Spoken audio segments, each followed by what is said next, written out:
বেশ কিছুদিন যাবৎ ধরে কাঁঠালের বিচি ভর্তা খেতে মন চাইছিল, তাই তো দেরি না করে আজকে সকাল সকাল তৈরি করে নিলাম কাঁঠালের বিচি ভর্তা। এজন্য আমি এখানে কাঁঠালের বিচি প্রথমে খোসা ছাড়িয়ে নিয়েছি বটি দিয়ে খুব সুন্দর করে। এরপর একটা পরিষ্কার পাত্রের ভিতর খুব ভালো করে ধুয়ে নিলাম। আর এই যে যেটা দেখছেন এটা কিন্তু মিষ্টির দোকানে বেসিক্যালি যে নেটগুলো দিয়ে থাকে সেই নেটের ভিতরে আমি বিচিগুলা দিয়ে দিচ্ছি। আর নেটটাকে কিন্তু আমি একটু কেটে ছোট করে নিয়েছি।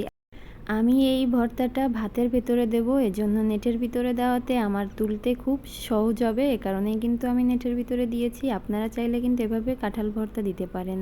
তো এরপরে ভাতের ভিতরে দিয়ে দিলাম। এরপর দেখুন সেদ্ধ হয়ে গেলে কতটা সুন্দর, একদম সহজেই আমি নেটটা টেনে তুলতে পারবো, কোনো রকম ঝামেলা থাকবে না আর বিচিগুলো ছড়িয়ে যাওয়ার।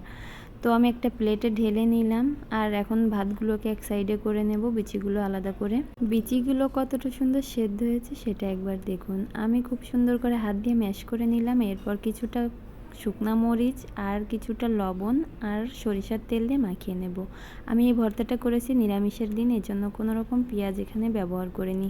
আর কাঁঠালের বিচিতে কিন্তু অবশ্যই একটু তেলের পরিমাণ বেশি দিতে হবে, তাহলেই দেখবেন খেতেও ভালো লাগবে আর একটু আঠা আঠা হবে। তো কেমন লাগলো অবশ্যই জানাবেন।